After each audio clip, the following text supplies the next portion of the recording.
I was standing in the lobby of the Sandals Resort in Montego Bay, watching my husband check in for our honeymoon suite. The marble floor was cool under my feet, even through my sandals. Palm trees swayed outside floor-to-ceiling windows. The air smelled like hibiscus and salt water and new beginnings. Devin turned to me with that smile I fell in love with 5 years ago. "Baby, there's something I forgot to mention."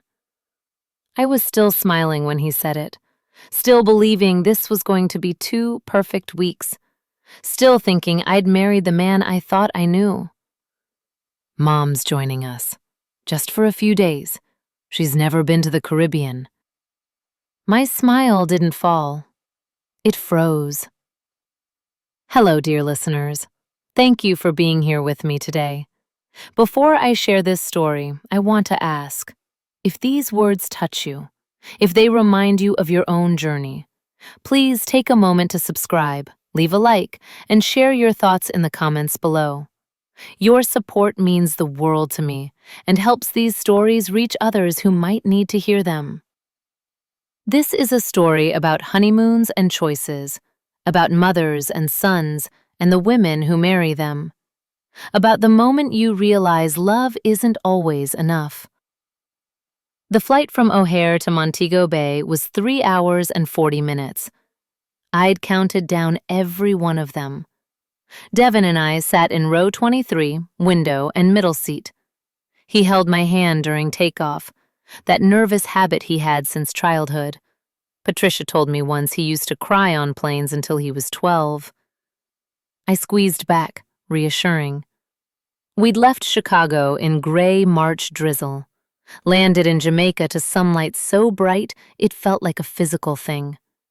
Stepping off the plane onto the tarmac, heat wrapped around us like a blanket. The air tasted different, salt and sweetness, and something green and growing. "This is it," Devin said, pulling me close. 2 weeks, just us. I leaned into him, breathed in his familiar smell, mixed with something new. Possibility, future, beginning. The resort shuttle drove along the coast road. Ocean on our left, impossibly blue. White foam where waves hit the shore. Palm trees everywhere. Green so vibrant it hurt to look at. Bougainvillea in hot pink and orange spilling over walls. Music drifting from bars we passed. Reggae rhythms that made you want to move. Other couples on the shuttle, all clearly newlyweds, holding hands, whispering, laughing at private jokes. One couple kept kissing, couldn't keep their hands off each other. Devin and I smiled at them, recognizing ourselves. "That's going to be us," he whispered in my ear. "Can't wait to get you alone." My stomach fluttered. 2 weeks. No work, no obligations, no interruptions. Just us. The resort appeared around a curve. White buildings with terracotta roofs, landscaping so perfect it looked painted. Pools sparkling in the sun. Beach stretching forever, dotted with palapa umbrellas and lounge chairs. "Oh my God," I breathed. It was more beautiful than the pictures, more beautiful than I'd imagined. The lobby opened to the ocean. No fourth wall, just columns holding up the roof and the sea beyond. Marble floors reflected light, making everything glow. Ceiling fans turned lazily. Soft music played from hidden speakers. Island sounds, not too loud, just right. A woman in resort uniform offered us rum punch in tall glasses with fruit and tiny umbrellas. "Welcome to paradise," she said. Paradise. Yes. I took a sip, sweet and strong, pineapple and rum and something spicy. Devin drank his in 3 swallows, nervous energy making him move too fast. "I'm going to check us in," he said. "You relax." I stood by a column, looking out at the view. The ocean stretched to the horizon, layers of blue I couldn't name. Turquoise near shore, deeper blue further out, almost purple at the edge where it met the sky. This was my dream. My savings, carefully accumulated over 2 years. Every overtime hour, every declined dinner out, every "I'll pack lunch" decision. All of it for this. 2 weeks in paradise with the man I loved. I could see our future in that moment. See us in 20 years, telling our kids about this honeymoon. See us at 40, 50, old and gray, still talking about those 2 perfect weeks in Jamaica. I was so busy seeing the future, I didn't notice the present unraveling behind me. Before Devon, before Northwestern, before I understood what it meant to love someone who couldn't quite separate himself from his mother, there was Grandma Loretta's house on Sunday afternoons. I must have been 7, maybe 8. The memory is golden-edged, the way childhood memories are. Grandma's kitchen smelled like collard greens simmering with ham hock, that bitter, sweet smell that meant family, meant home, meant safe. The windows were steamed from cooking, droplets racing down the glass. Late afternoon light came through sideways, turning everything amber. I was setting the table, the good china with the blue flowers, the one Grandma only used for Sundays. Counting out forks, making sure each placemat was straight. My cousin Shanice was in the living room with the other kids, but I liked being in the kitchen. Liked the warmth, the women's voices, the sense of important work being done. Mom and Grandma were at the counter, Grandma rolling out biscuit dough, Mom washing greens in the big yellow bowl. Aunt Teresa was there too, talking about her son Marcus, my older cousin, 21 then, just graduated from college. "He got that job offer in Atlanta," Aunt Teresa said. "Good money, benefits. He's supposed to start in 3 weeks." "That's wonderful," Mom said. "It is. It would be." Aunt Teresa's voice changed. "Except he's not taking it." Grandma's hands stopped moving on the dough. "Why not?" "He says I need him here. Says I can't manage the house alone now that his daddy's gone. Says Atlanta is too far. What if something happens to me?" Mom looked up from the greens. "Did you tell him you need him?" "I didn't say I didn't need him. He's my baby. Of course I need him." "Teresa." Grandma's voice was gentle but firm. "That's not the same as telling a grown man he can't leave home." "I'm not telling him he can't. I'm just, if he chooses to stay." Grandma wiped flour off her hands, turned to face her daughter. "Listen to me. You love that boy. I know you do. You raised him right, gave him everything. But he's not yours to keep. He's yours to prepare. And if you taught him right, he's ready to go." "But I'll be alone." "You'll be alone anyway, eventually. That's what children do. They leave. And if they don't, if they stay because you need them more than they need to grow, that's not love, baby. That's fear. And fear makes prisons out of what should be homes." I was 7. I didn't fully understand, but I understood enough. I understood that Aunt Teresa's hands were shaking, that my cousin Marcus did take that Atlanta job 3 years later after his mother finally told him to go, that the space between loving someone and needing someone was sometimes a chasm. Years later, when I met Devon, when I heard how Patricia had worked 2 jobs, sacrificed everything, kept him close, I thought about that conversation, thought about Grandma's words, "Fear makes prisons out of what should be homes." But I didn't say anything, because Devon wasn't Marcus, and Patricia wasn't Aunt Teresa. Or so I told myself. I met Devon Brooks in a coffee shop near Northwestern University when I was 22. Late October, the kind of Chicago afternoon where the wind comes off the lake sharp enough to remind you winter is coming, whether you're ready or not. I was working on my marketing degree, stressed about finals, laptop open with 17 tabs about consumer psychology and advertising theory. My hands were cold, despite the heat blasting from the radiator, fingers stiff as I tried to type notes. The coffee shop smelled like espresso and cinnamon, crowded with students in varying states of caffeine-fueled panic. Every table was taken. I'd claimed mine 3 hours earlier and wasn't giving it up. He appeared next to my table holding 2 cups, smiling like he knew a secret. "You look like you could use this," he said, setting down a vanilla latte. Extra shot, steam still swirling at the surface. I looked up at him, tall, dark skin, eyes that crinkled at the corners when he smiled. Wearing a Northwestern hoodie and jeans, backpack slung over one shoulder. "How did you know I needed it?" I asked. "You've been staring at that same paragraph for 20 minutes, and you keep rubbing your temples. Classic signs of someone whose brain is staging a revolt." I laughed despite myself. "Guilty." "Devin Brooks," he said, pulling out the chair across from me without asking. "Education major, 1 year ahead of you, student teacher at a middle school on the South Side, and professional coffee mind reader." Jasmine Taylor, marketing major, currently failing at understanding consumer behavior, and very grateful for this coffee. We talked for 3 hours that first day. About Chicago.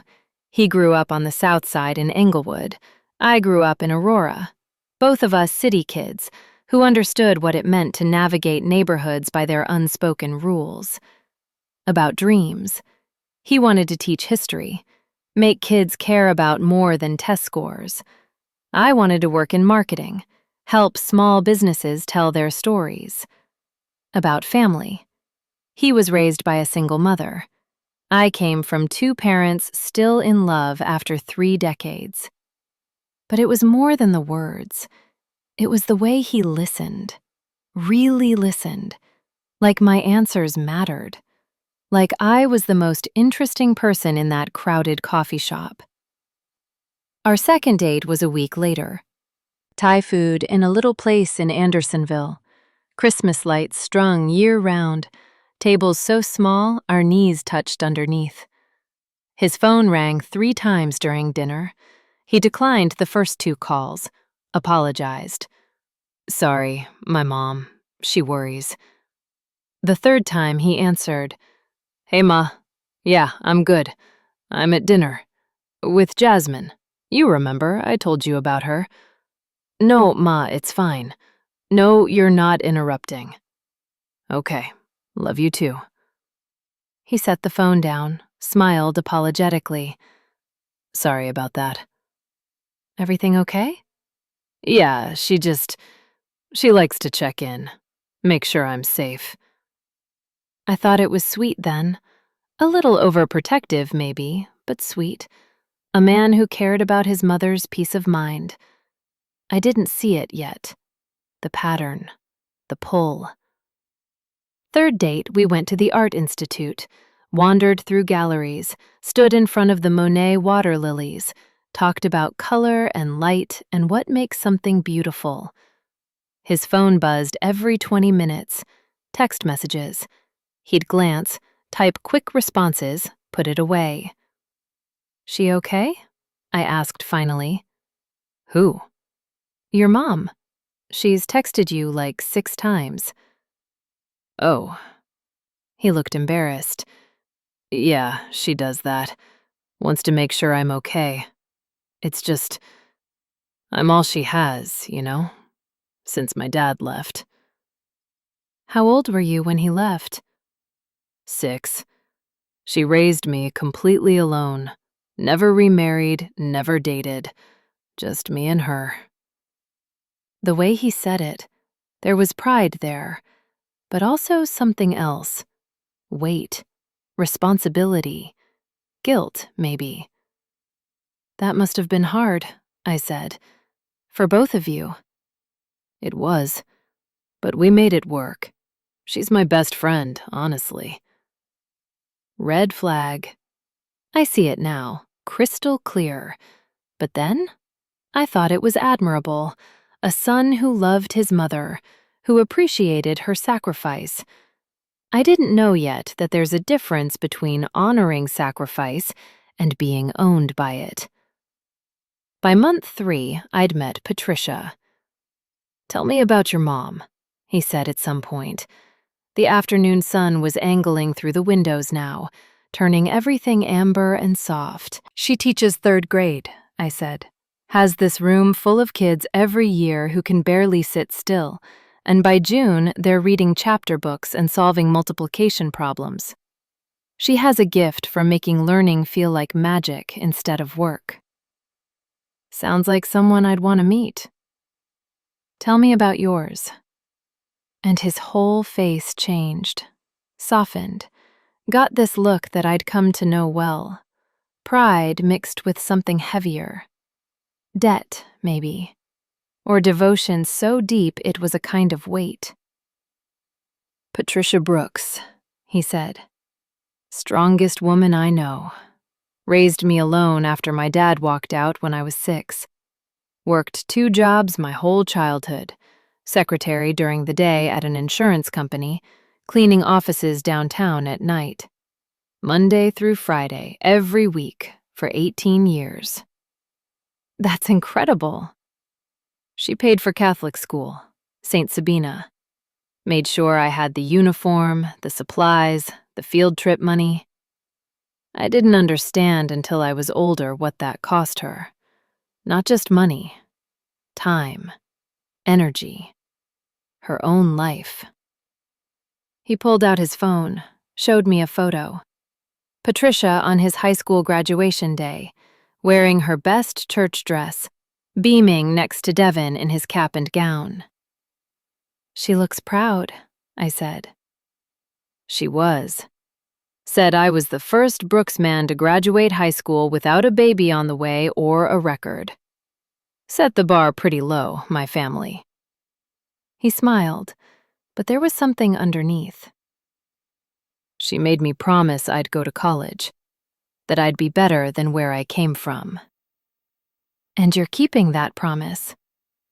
Trying to. I understood then why he spoke about her the way you talk about saints. She'd sacrificed everything, given him chances she never had, made herself small so he could grow. I respected that, loved that about him, actually. A man who honored his mother, who understood sacrifice, who didn't take for granted what it cost someone to love him. My own family was different. Not better, just different. Both my parents still married after 32 years. Dad, Thomas Taylor, managed a warehouse in Aurora that distributed restaurant supplies. He'd worked there 28 years, started loading trucks, ended up running the place. Hands always rough from cardboard boxes and hard work, but gentle when he hugged you. Mom, Grace Taylor, taught 3rd grade at Aurora Elementary. 30 years in the same school, same classroom, different kids every September. She knew every family in our neighborhood, remembered siblings and cousins, showed up at birthday parties and funerals. 3 kids, my older sister Renee, a nurse at Northwestern Hospital, married with twin boys. My younger brother Marcus, studying engineering at University of Illinois. And me in the middle, the one who always tried to keep peace, who mediated fights and smoothed tensions. Sunday dinners happened at my grandmother's house in Bronzeville. Every single Sunday since I could remember. Grandma Loretta's place, brick 2-flat she bought in 1972, still had the original hardwood floors and the smell of generations of cooking soaked into the walls. Collard greens simmering on the stove, that bittersweet smell mixing with ham hock and vinegar. cornbread cooling on the counter, still warm enough to melt butter. Mac and cheese in the big blue dish, the one Grandma only used for Sunday dinners. Fried chicken if it was summer, pot roast if it was winter. Always something that took hours and filled the house. Laughter that spilled out of every room, aunts and uncles and cousins crowding around the dining table that sat 12 if you squeezed. Kids eating in the living room, balancing plates on their laps, trying not to spill on Grandma's furniture. Prayer before eating. Grandma always led it, thanking God for family, for food, for one more week together. Amen, echoing around the table, then forks hitting plates, conversation rising like music. That was my childhood. That was normal. Devin fit right in the first time I brought him. Second Sunday we were dating, I warned him it would be overwhelming. Big family, loud voices, lots of questions. They're going to interrogate you. He just smiled. I can handle it. And he could. My mother loved him immediately, watched him help Grandma carry dishes to the table without being asked, saw the way he stood when Grandma prayed, noticed how he asked her uncle about his church usher duties, and actually listened to the answer. That's a good man, Jazz, Mom told me in the kitchen after dinner. We were washing dishes, steam rising from the sink. Respectful, has manners, knows how to look people in the eye when they talk to him. You like him? Baby, I'm more than like him. He's got something a lot of young men don't have these days. He's present. Not looking at his phone every 2 minutes, not trying to impress anybody, just being himself. Dad was harder to win over. Took Devin 3 visits before Dad said more than 10 words to him. But that third Sunday, Devin showed up an hour early, rang the doorbell at Grandma's while everyone was still cooking. Need help with anything? He asked. Dad was outside, cleaning the gutters. February cold, fingers stiff, ladder wobbling on uneven ground. Devin saw him through the window, went outside in his good church shoes, held the ladder steady, handed up tools, worked without talking for an hour. When they came in, Dad's hands were cold, but his expression had changed. He'll do, Dad said to me later. Just those 2 words. But from Thomas Taylor, that was a speech. Devin remembered Dad's birthday, asked questions about the warehouse job. Not fake interest, real curiosity about logistics and inventory and managing teams.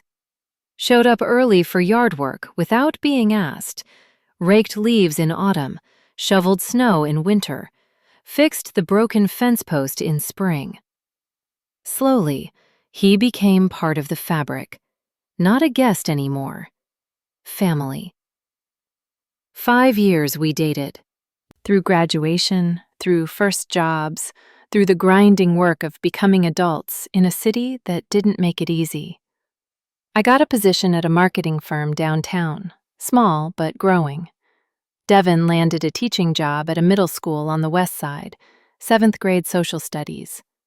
We moved in together after year 3. A 1-bedroom in Wicker Park, 3rd-floor walk-up with radiator heat that clanged all night in winter, and windows that didn't quite close. But it was ours. I'd wake up to Devin making breakfast, always up before me, always singing something off-key in the kitchen. Patricia visited often, every Sunday like clockwork. I'd make dinner, pot roast or chicken, always something substantial, because she'd worked hard all week and deserved a real meal. She'd sit at our tiny kitchen table and tell stories about Devin as a boy, how smart he was, how special. "You're good to my baby," she'd say, patting my hand. I can see you love him. I did love him. Loved the way he talked about his students, passion lighting up his whole face. Loved how he remembered small things, that I preferred aisle seats on planes, that I couldn't sleep without white noise, that I needed exactly 12 minutes alone when I first got home from work to decompress. He proposed on Navy Pier, winter night with the city lights reflecting off the lake, got down on one knee with the Ferris wheel lit up behind him, and said, "Jasmine Marie Taylor, you make me want to be the best man I can be. Will you marry me?" I said yes before he finished the question. The ring was modest. He'd saved for 6 months, I found out later. White gold band with a small diamond. It was perfect. I didn't need something flashy. I needed him. We planned the wedding together. Wanted something mid-size, not huge, but enough room for both families and close friends. My mother's church, the same place my parents got married. 200 guests. My cousin Shanice as maid of honor.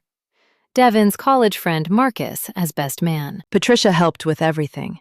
Tasted cake with us, gave opinions on flowers, hemmed my dress when the alterations came back too long. "I want everything perfect for my baby," she'd say. But she was smiling, happy, excited. The wedding day was May 15th, unseasonably warm for spring in Chicago, sun pouring through the stained glass windows of the church. I wore my grandmother's pearls with my dress, something old, something borrowed. My mother cried when she saw me. But getting to that day, that was its own war. The dress shopping happened in March, just supposed to be me, Mom, and my sister Renee. Small group, intimate, meaningful. Patricia called Devin the night before, asked if she was invited. "Of course you're invited, Ma, your family." So there were 4 of us at the bridal boutique on Michigan Avenue. White walls, soft lighting, champagne that Patricia didn't drink because alcohol gives me headaches. I tried on 7 dresses.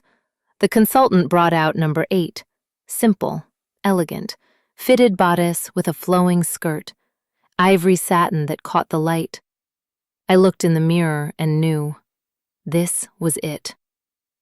"What do you think?" I asked, turning. Mom had tears in her eyes. "Baby girl, you're beautiful." Renee nodded. "That's the one." Patricia tilted her head. "It's nice. A bit plain, maybe?" Devin's always liked more traditional styles. You know, full princess skirts, lots of beading. This is very modern. The consultant started to speak, but Patricia continued. "Not that it's bad, just for a Brooks family wedding, we usually go more formal. Devin's cousin Christina wore this gorgeous ball gown last year, 12-foot train. Everyone talked about it for months." The room went quiet. Mom's expression shifted, something protective crossing her face. "This isn't a Brooks family wedding," I said carefully. "This is my wedding. To Devin." "Of course, honey. I just meant that Devin will have opinions. Maybe we should call him? Get his input?" "On my dress?" "Well, he is the groom." Renee's hand found mine, squeezed. "Patricia," Mom said, voice level but steel underneath. "The bride chooses her dress. That's tradition." "I know tradition, Grace. I'm just trying to help." Patricia smiled, but her eyes were cold. "Jasmine is so young. This is overwhelming. I planned 3 weddings for family. I know what I'm doing." "And I'm sure those brides appreciated your help," Mom said. "But Jasmine has me, and her sister.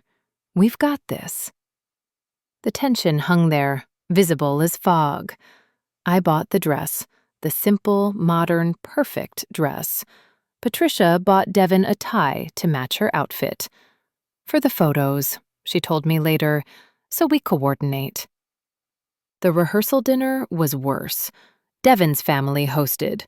Patricia insisted, said it was Brooke's tradition. Private room at a steakhouse in the South Loop. 50 people, most of them Devin's extended family. People I'd met once, maybe twice. Patricia seated herself between Devin and me at the head table. "Makes more sense," she said when I asked. "I can talk to both of you." My mother sat 3 tables away. During speeches, Patricia stood first, talked for 12 minutes about raising Devin alone, about sacrifice, about how she'd never remarried, never dated, because my son was my whole world. "And now," she said, looking at me, "I'm sharing him with Jasmine. It's an adjustment, for all of us, but I know she'll take care of my baby. Not, I know they'll take care of each other. Not, welcome to the family, Jasmine. Just, she'll take care of my baby." Devin squeezed my hand under the table, whispered, "She's emotional. She doesn't mean anything by it." But she did mean something. She meant exactly what she said. I was the caretaker being hired. She was the original owner, never quite relinquishing the deed. "You're beautiful, baby girl," Dad whispered as we stood in the back, waiting for the music to start. "You sure about this?" "I'm sure," I said, and I was. Watching Devin at the altar, looking at me like I was the only person in the world, saying vows we'd written ourselves, promising to choose each other every day, no matter what. The reception was at a hotel ballroom in the South Loop. Food, dancing, speeches that made people laugh and cry. Patricia danced with Devin to Stevie Wonder, both of them glowing. I danced with my father to Luther Vandross, his hands gentle on my shoulders. "Be patient with each other," Dad said during that dance. "Marriage is work, but it's good work." I nodded against his shoulder, believing him, believing in the good work ahead. We spent the night at a hotel near O'Hare, flying out early the next morning for Jamaica. 2 weeks at Sandals Montego Bay, all inclusive, everything booked and paid for. My savings. I'd been putting money away for 2 years, careful and deliberate. This was my dream honeymoon. The plan was simple. Arrive Saturday morning, check in by noon, spend 2 weeks doing nothing but being together. Beach, food, sunset, sleep. No agenda, just us. That was the plan. But standing in that lobby, watching Devin smile sheepishly, hearing him say those words, "Mom's joining us, just for a few days," I felt something shift. The marble floor felt less cool. The hibiscus smelled less sweet. The palm trees outside looked like they were swaying too hard, like they might fall. "What do you mean she's joining us?" I kept my voice level, aware of the resort staff, the other guests checking in. "She's never been to the Caribbean, Jazz. I thought, we're going to be here 2 weeks. What's a few days? She can have the room next door." "You booked her a room next door?" "She wanted to do it as a surprise, for us. She saved up for it." The word surprise landed like something physical. "When?" I asked. "When did you book it?" "A couple months ago." She approached me about it, said she'd always wanted to see Jamaica, thought this would be perfect. "A couple months ago." I was still smiling, still looking like a happy newlywed, still processing. "Our wedding was yesterday, Devin. You've known for 2 months that your mother was coming on our honeymoon." "Jazz, when were you planning to tell me?" "I'm telling you now." "We're standing in the lobby. We're here. What am I supposed to say? No, sorry, Patricia, you can't come? I'm the bad guy now?" "You're not the bad guy. There is no bad guy. It's just a few days." He touched my arm, that touch that usually calmed me, but I felt frozen. How many days? I asked. 4, maybe 5. Half our honeymoon. The first half. Then she leaves and it's just us. Devin. I looked at him, really looked at him. This man I'd just married. This is our honeymoon. The first trip as husband and wife. The one trip that's supposed to be just us. And you invited your mother. She's important to me. I know she is. She raised me alone. She sacrificed everything. I know. She just wants to see Jamaica. She's never asked me for anything. That last part wasn't true.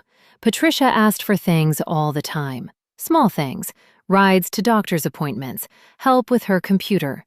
Devin coming over to fix her garbage disposal. But they felt like obligations disguised as requests. And Devin never said no. Patricia arrived that evening. I'd spent the afternoon in the room, unpacking, trying to calm down, trying to be rational. Devin promised it would be fine. She'd do her own thing mostly. We'd all have dinner together, maybe, but daytime was ours. She just wanted to be nearby, wanted to experience the island. I wanted to believe him. The knock came at 6 p.m. I opened the door. Jasmine! Oh, baby, you look beautiful. Island Air agrees with you already. Patricia swooped in, arms wide, pulling me into a hug that smelled like her signature perfume. Something floral and too strong. She was 52, looked younger in her resort wear, white linen pants, turquoise top, jewelry that caught the light. Hi, Patricia. We didn't know you were coming. I know. I wanted it to be a surprise. She released me, moved past me into the room. Devin, baby, come give your mama a hug. He stood from the couch, wrapped her in his arms. She held on long, rocking back and forth. My baby. Married man now. I still can't believe it. Believe it, Ma. And on your honeymoon. Isn't this romantic? The three of us, together in paradise. The three of us. You must be tired from your flight, I said. Long day. Oh, I'm fine. Rested on the plane. Actually, I was thinking, there's this restaurant downstairs. Looks amazing. We should all have dinner together. Celebrate properly. Tonight? Devin looked at me. I wanted to say no. Wanted to say we'd planned to have a quiet dinner alone. But Patricia was already moving toward the door. Go ahead and change into something nice, Jasmine. I'll meet you both in the lobby in 30 minutes. This is going to be wonderful. She left before I could respond. Devin and I stood there in the silence she'd left behind. I know, he said before I could speak. I know it's not ideal. Not ideal? Devin, she just planned our evening, on our first night. It's just dinner. It's the principle. We're supposed to. We just got married. This is our time. And we have 2 weeks, 4 days with her, then 10 days alone. We can do 4 days. I wanted to ask, why didn't you tell me? Why didn't you ask me? Why didn't you think I deserved to know that our honeymoon would include your mother? But I could see it in his face, the guilt mixed with defensiveness. The little boy who couldn't say no to his mother, the man who thought he could make everyone happy. Fine, I said. Let me change. I woke to knocking, not gentle knocking, loud, insistent, impossible to ignore. Devin groaned next to me, reached for his phone. It's 7 a.m. More knocking. He got up, pulled on shorts, opened the door. Good morning, my babies. Patricia's voice, too loud, too bright. I brought breakfast. She swept in, carrying a tray from the dining room, fruit, pastries, coffee, and cardboard cups. Ma, we were sleeping. I know, but the breakfast buffet closes at 9, and I wanted to make sure you didn't miss it. Plus, I got you both coffee. Jasmine, you take vanilla lattes, right? Devin told me. She set the tray on the table, started arranging things. I pulled the sheet up to my neck, very aware I was wearing only Devin's t-shirt. I think we're going to sleep a bit more, Ma. Jet lag. Oh, nonsense. You're young. You don't need extra sleep. Besides, I already booked us for the catamaran cruise at 10. It leaves from the beach. We need to be down there by 9:30. You booked, I started. As my treat. The woman at the concierge said it's the best tour. 4 hours, snorkeling, lunch included. Won't that be fun? Devin looked at me. I looked at him. We'd talked about sleeping in, about lazy mornings in bed, about room service and taking our time. That's very nice of you, Devin said carefully. But Jazz and I were thinking we'd have a quiet day, just the two of us. Patricia's face fell, actually crumpled. Oh, I see. I'm intruding. No, Ma, that's not. No, it's fine. I understand. I just thought we could spend time together, as a family. But if you don't want me here. Her voice cracked on the last word. Devin moved toward her. Ma, come on, don't be like that. I'm not being like anything. I'm just hurt. I saved for 6 months for this trip, thought it would be special, thought my son would want to spend time with his mother. But I was wrong.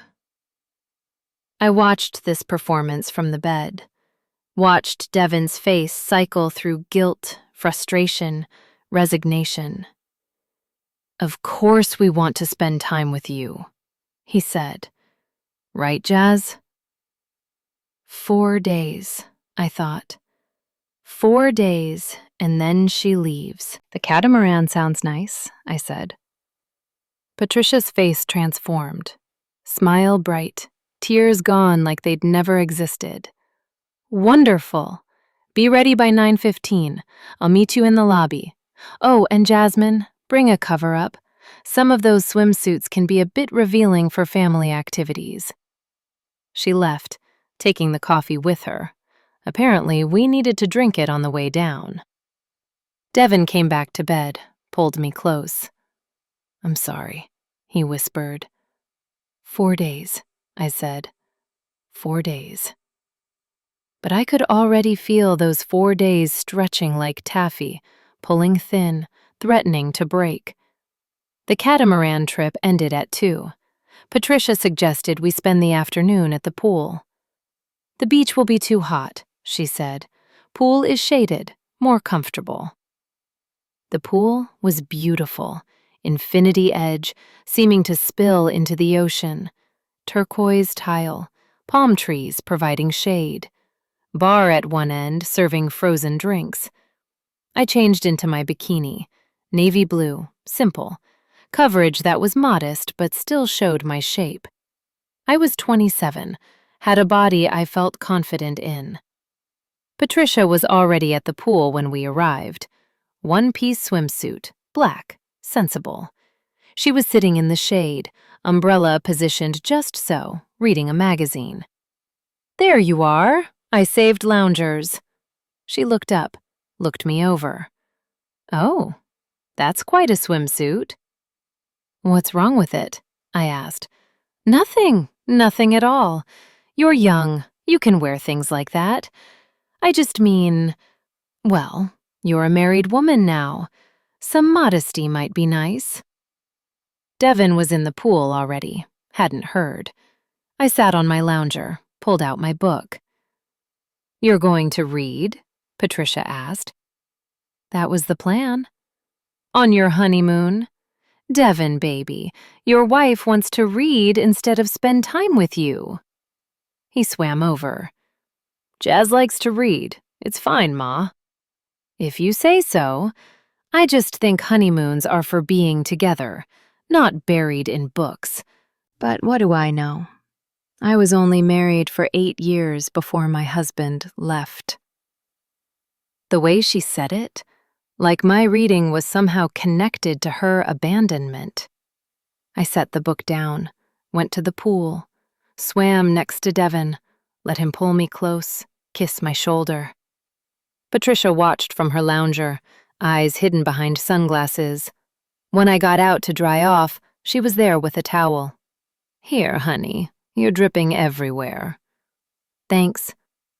You know, Devin's father used to love the way I looked in a swimsuit. I was quite fit in my day, size 6. Had to work hard to keep it after Devin was born, but I managed. Being a mother changes your body, though. You'll see. I wasn't pregnant, wasn't planning to be for at least 2 years.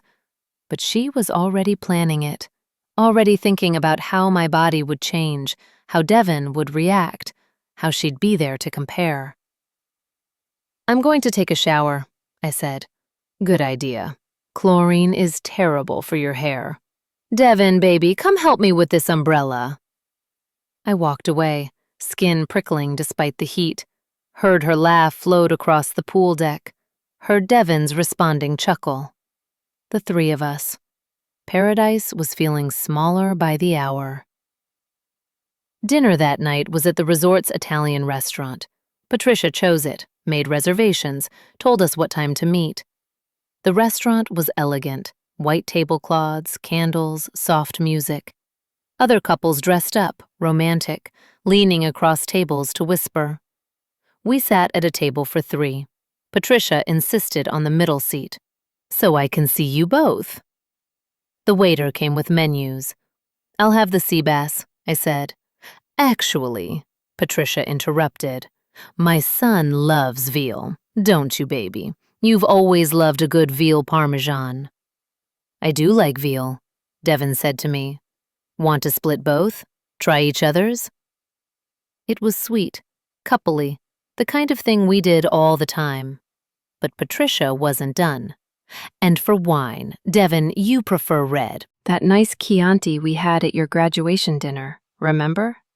Waiter, bring us a bottle of the Chianti, the good one. The waiter looked at me. I looked at the menu. There were 3 Chiantis listed. I didn't know which was the good one. Perfect, Devin said, not noticing. Patricia ordered for him completely. Appetizer, entree, even dessert. He doesn't like chocolate. Bring him the tiramisu. I ordered my own food. Felt petty for even caring. It was just dinner. Except it wasn't. It was her inserting herself between us, reminding me, that she knew him first, knew him better, knew what he liked before I ever appeared. The food came. Patricia cut into her chicken, took a bite, made a face. This is dry. Devin, baby, taste yours. Is it dry? He tasted. Mine's fine, Ma. Well, mine isn't. Excuse me. She flagged the waiter. This chicken is overcooked. I'd like another one. The waiter apologized, took it back. She smiled at me. You have to speak up in restaurants.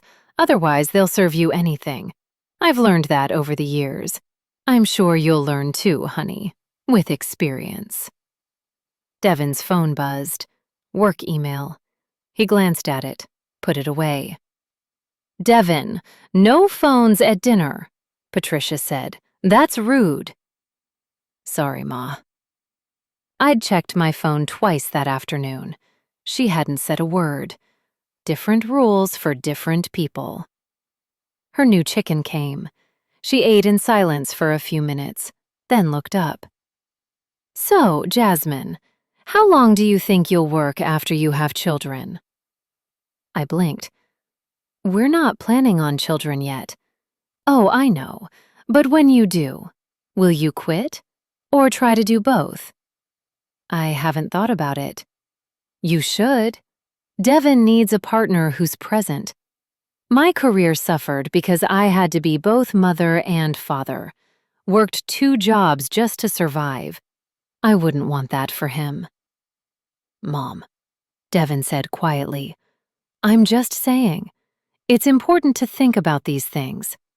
She smiled, took another bite of chicken, controlled the conversation like she controlled everything else. That night, I couldn't sleep. Devin was out cold, face down in the pillow, breathing heavy. The day had exhausted him, sun, swimming, managing both of us. I lay there, listening to the ocean through the open balcony door. Waves constant, rhythmic, soothing. Usually it would help me sleep. Not tonight. At midnight, I heard voices outside. Quiet at first, then louder. I got up, moved to the balcony door, careful not to wake Devin. Patricia's room was next to ours, balconies separated by a partial wall. I could hear her clearly if I listened. She was on her phone. I know, it's hard, but I'm here now. No, she's fine. Pleasant enough. A bit young. You know how young girls are. Everything is about them. Silence, while whoever was on the other end talked. He's happy. He seems happy. But I don't know if it'll last. They got married so fast. 5 years of dating, but really, how well can you know someone? Not like a mother knows her son. My chest tightened. I just want what's best for him. You know that? I sacrificed everything, gave up my whole life. And for what? So some girl could sweep in and take him away? Not girl. I was his wife. I'm doing the best I can, trying to be supportive, trying to include her. But it's hard when you can see mistakes being made and nobody wants to hear it. What mistakes? Listen, I should go. They're probably sleeping. I'll call you tomorrow. Love you too. She hung up. I stood there on the balcony, hand over my mouth, trying to breathe quietly. Heard her sliding glass door close. Heard her moving around her room. Went back to bed, lay next to my sleeping husband, stared at the ceiling. She didn't want me here. Didn't think I was good enough. Saw me as competition, not family. And Devin, sweet, optimistic Devin, thought we could all just get along. Thought love was enough. But Patricia wasn't here out of love. She was here to stake her claim, to make sure I knew my place. And my place, apparently, was second. Always second. To the woman who refused to let her son become a man. The next morning, the knocking started again at 7 a.m. The first dinner was bearable. Patricia ordered wine, toasted to young love and new beginnings, asked the waiter to take photos of the three of us. She told stories about Devin as a child, sweet stories, funny stories, the kind that would have been endearing in different circumstances. But there was something underneath. The way she touched Devin's arm when she talked, the way she'd look at me and smile, but the smile didn't quite reach her eyes. "Jasmine, you're so quiet tonight," she said during dessert. "Everything okay?" "Just tired from the flight." "Of course. Well, tomorrow we can all sleep in, then hit the beach. I brought my new swimsuit. Devin, you remember the one I showed you, the navy one-piece?" "I remember, Ma. We'll look like a regular little family, won't we?" Monday was worse. Patricia knocked on our door at 8 a.m. "Rise and shine. I got us reservations for the breakfast buffet. They close at 10. We should hurry." Devin was already awake, already opening the door. I stayed in bed, sheets pulled up, trying to find patience. "Ma, we were going to sleep in today. On such a beautiful morning. Come on, baby. Jasmine, you getting up?" "I'll meet you downstairs." I said from the bed. "Oh, no rush. I can wait while you get ready. I'll just sit right here." She settled into the chair by the window. I looked at Devin. He wouldn't make eye contact. I got up, went to the bathroom, got ready as slowly as I could. By the time I came out, Patricia and Devin were laughing about something on his phone. "Jasmine takes forever to get ready," Patricia said, smiling at me. "I remember Devin telling me that, but you look lovely, honey, worth the wait." The breakfast buffet was crowded, loud with other tourists. Patricia loaded her plate, talked about the food, compared it to places she'd eaten in Chicago, wanted to know what we were doing today. "We thought we'd relax on the beach," Devin said. "Maybe snorkel later." "Perfect! I'll come with you. I've never snorkeled before." "Devin, you'll help me with the equipment, won't you?" "Sure, Ma." "And Jasmine, you'll take pictures? I want to remember everything." I nodded, smiled, ate my eggs without tasting them. On the beach, Patricia chose lounge chairs right next to ours, set up an umbrella, applied sunscreen with military precision. "Devin, can you get my back? I can never reach." He got up, spread lotion across his mother's shoulders. I watched through my sunglasses, magazine open but unread in my lap. Other couples walked by, holding hands, laughing, clearly on honeymoons of their own. Alone, together, the way it was supposed to be. "Isn't this nice?"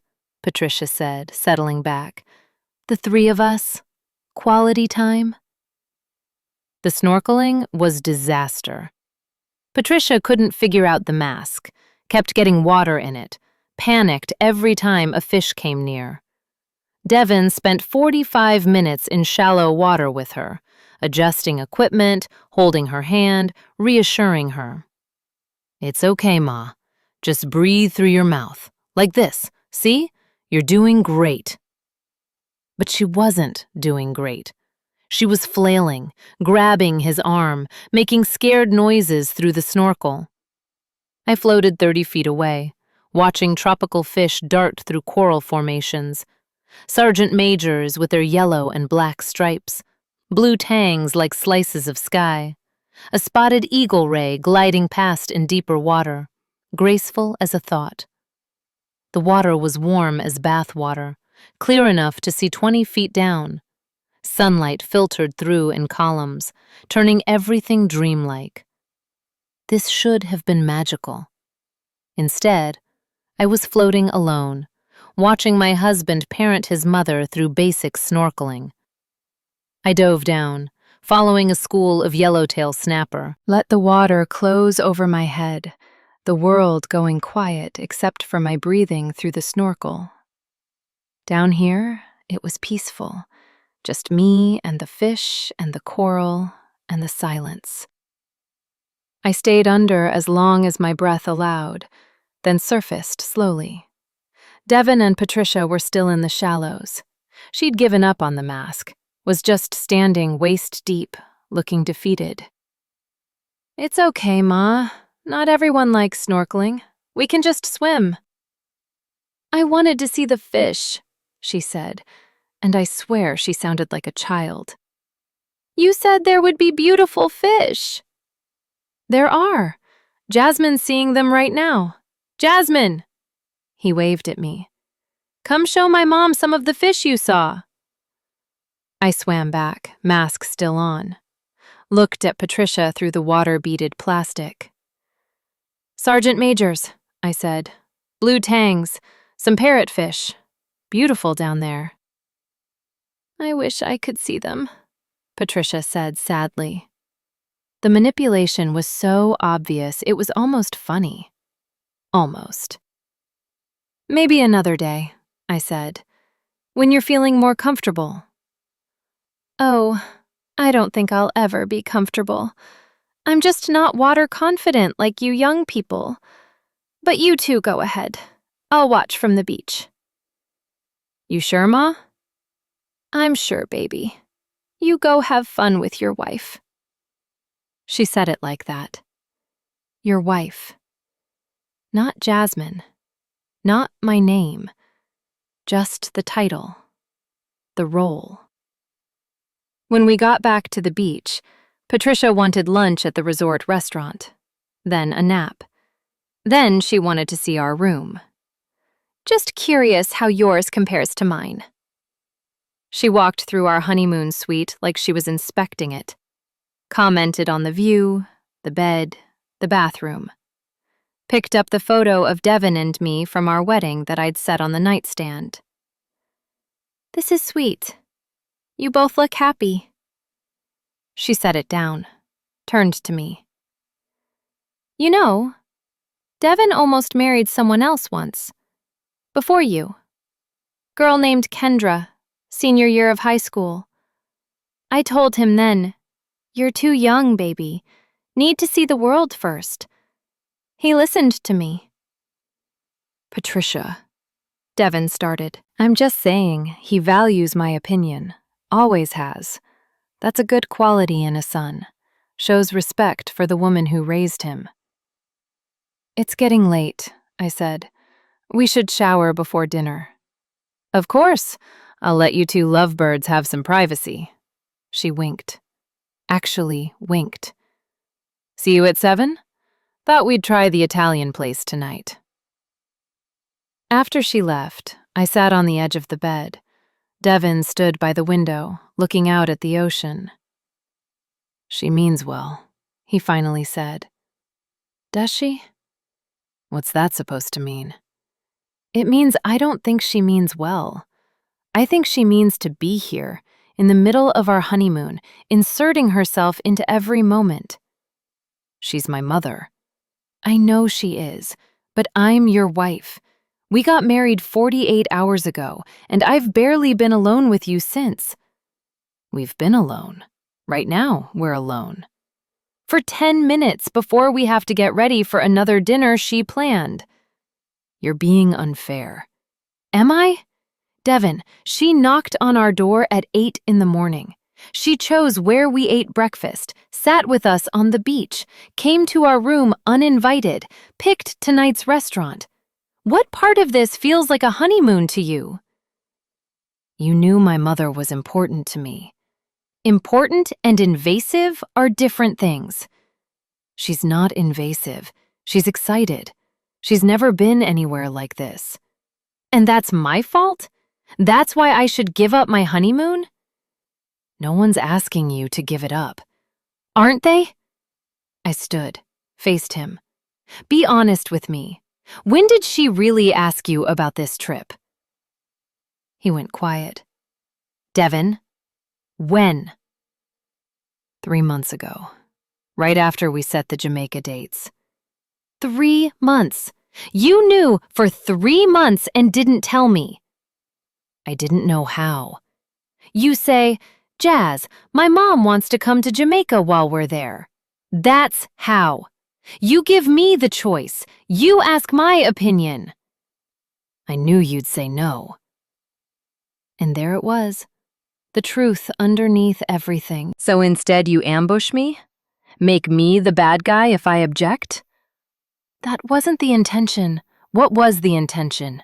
Make your mother happy at the expense of your wife? Don't put it like that. How should I put it?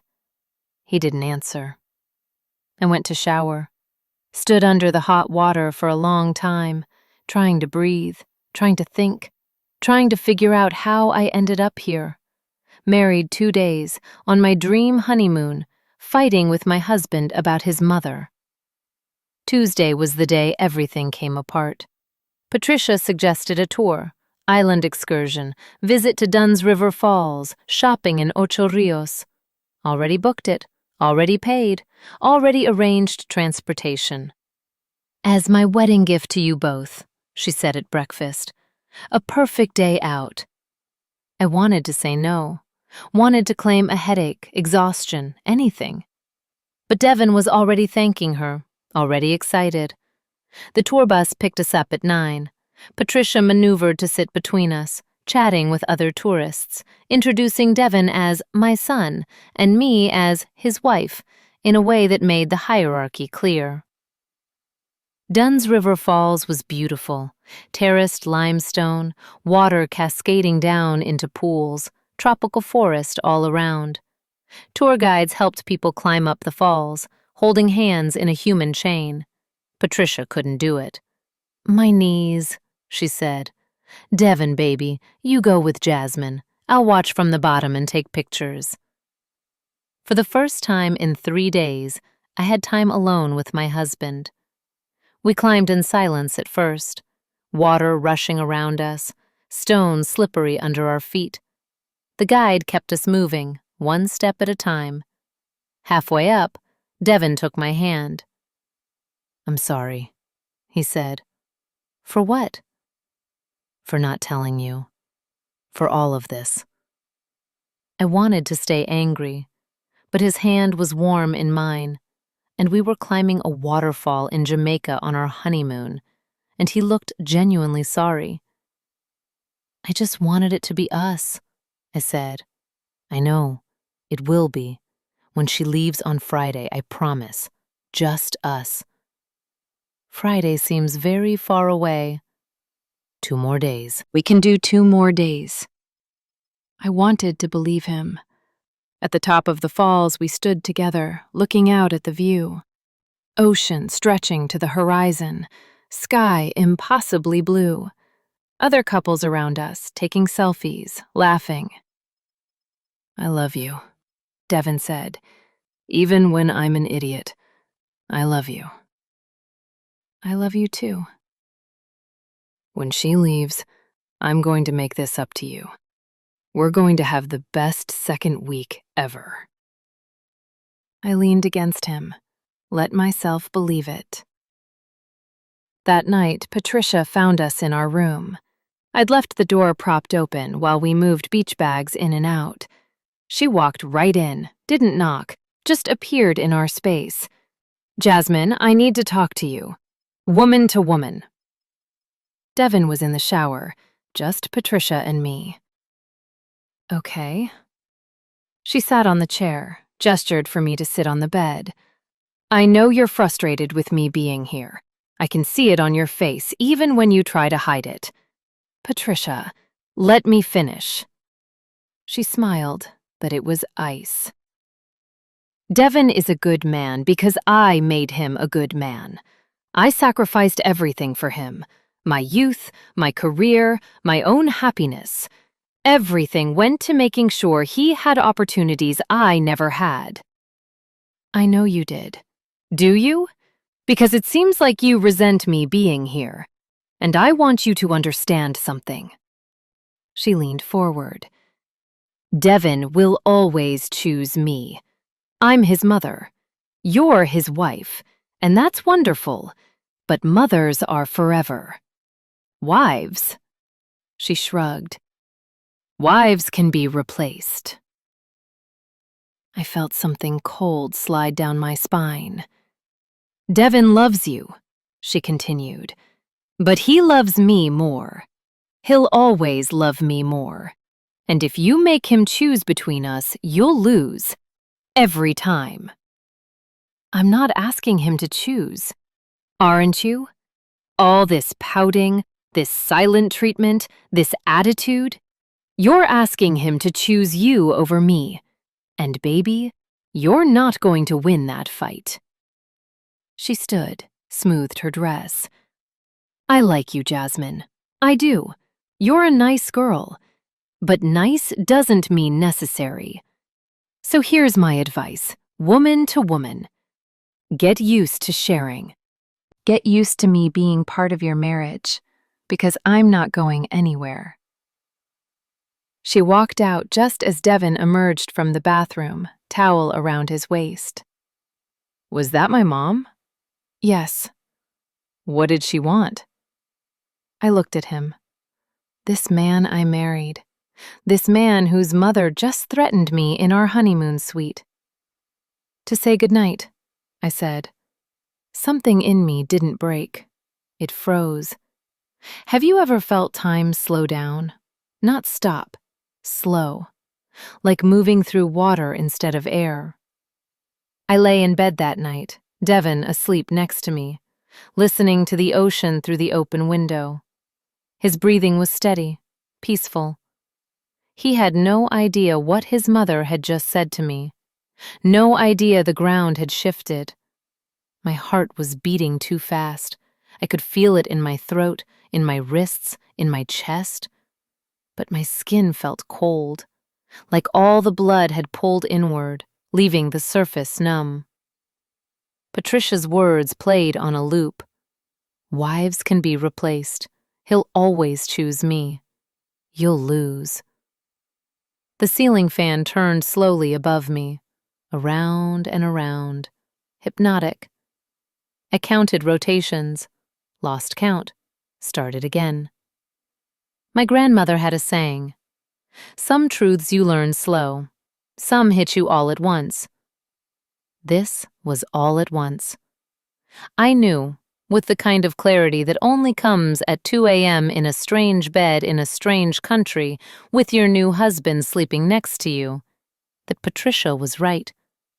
Not because Devin didn't love me. He did. I could feel that love in how he held my hand, how he said my name, how he looked at me when he thought I wasn't paying attention. But loving me wasn't the same as choosing me. He'd been trained his whole life to put his mother first, to sacrifice for her, to make her happy at any cost. She'd raised him that way, deliberately, kept him close, made herself the center of his universe. And now I was supposed to orbit around them both. A satellite, secondary, always second. No. The word formed in my mind like ice forming on a window. Clear, solid, final. My body was doing something strange. The panic from earlier, the racing heart, the tight chest, was shifting, settling, hardening into something else. I became aware of my breath. In, out, in, out. Steady now, controlled. My hands, which had been shaking, went still. The heat in my face, embarrassment, anger, hurt, cooled. Something clicked into place, something cold and clear and final, like a lock turning, like a door closing, like a decision made in the deepest part of yourself, the part that knows truth before your conscious mind catches up. I wasn't going to spend my marriage fighting for scraps of attention, wasn't going to beg my husband to choose me over his mother, wasn't going to share him for the rest of my life. Patricia said I'd lose if I made Devin choose. She was wrong, because I wasn't going to make him choose between us. I was going to choose for myself. The anger I'd felt for 3 days, the frustration, the hurt, the betrayal, it all froze solid, became something else, something useful, something that would protect me. You know how water expands when it freezes, takes up more space, becomes harder, becomes capable of breaking stone if given enough time? That's what happened inside me. Something in me didn't break. It froze. Like a woman understanding that love without boundaries is just servitude. Like a bride realizing her marriage started with a third wheel, and that wheel was bolted on, permanent, immovable. Like a wife deciding that some fights aren't worth fighting, not because you can't win, but because winning means losing yourself. I got up quietly, careful not to wake Devin, took my phone to the bathroom, sat on the edge of the tub, and started searching. Flights from Montego Bay, hotels in other Caribbean islands, resorts, beaches, places where I could actually have a honeymoon. Found one. Barbados. Beautiful resort, availability for tonight if I wanted it, single occupancy, ocean view. Everything I'd wanted Jamaica to be. Booked it. Put it on my credit card. The good one. The one I'd kept separate for emergencies. This qualified as an emergency. Then I looked at the Jamaica booking. The Sandals reservation in both our names. Non-refundable, non-transferable. But it said something interesting at the bottom, about early checkout, about how guests could leave at any time. They just couldn't get their money back. which meant Devin and Patricia could stay, enjoy the resort, have their mother-son vacation in paradise. I was leaving. I booked a flight for tomorrow afternoon. Barbados. One way. 7 days at the resort there. Then I'd figure out the rest. Sat in that bathroom for 2 hours, making plans, feeling nothing. The freeze was complete. When I came back to bed, Devin was still sleeping. Peaceful. Unaware. I looked at him in the darkness, tried to remember why I'd loved him. The coffee shop, the conversations, the way he made me feel seen. But all I could see now was the man who'd invited his mother on our honeymoon, who'd hidden it for months, who let her walk into our room, threaten me, and then believed me when I said she was just saying goodnight. "I'm sorry," I whispered to the darkness, "but I can't do this." I closed my eyes, didn't sleep, just waited for morning. Morning came gray. Clouds had rolled in overnight, covering the sun. The ocean looked different, darker, choppy. Storm coming, maybe. Fitting. I woke up before Devin, or maybe I never really slept. Hard to tell when your mind won't shut off. 5:30 a.m. Still dark outside, but getting lighter. That in-between time when the world holds its breath. I got up quietly, went to the closet, pulled out my suitcase. The sound of the zipper was loud in the quiet room. Devin shifted, but didn't wake. I started packing. Each item had a memory attached. The white sundress. I'd bought it specifically for romantic dinners. Imagined Devin and me on a terrace somewhere, candles, wine, talking about our future.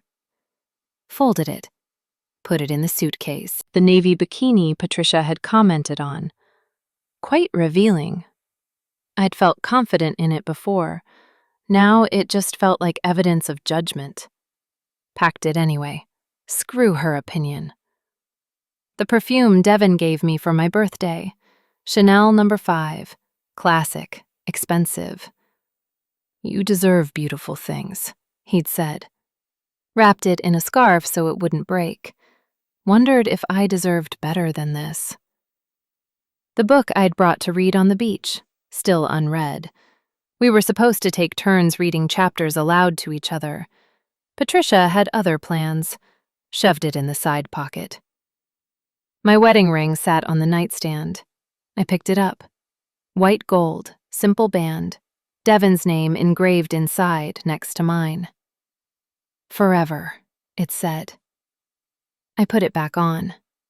Not because I believed in forever anymore. Because taking it off felt like admitting defeat. And I wasn't defeated. I was leaving. Different thing entirely.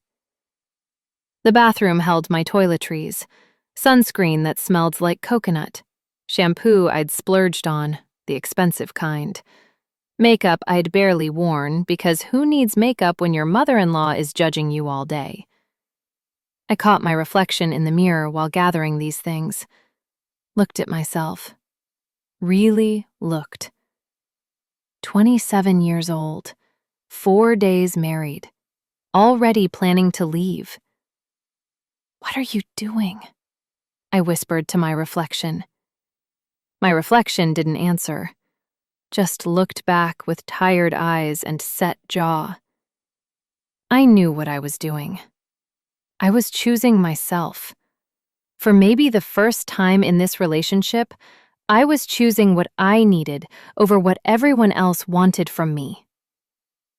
Packed everything systematically. Didn't rush. Didn't throw things. Folded each item with care. This wasn't rage packing. This was deliberate. This was me taking control of the only thing I could control. My own leaving.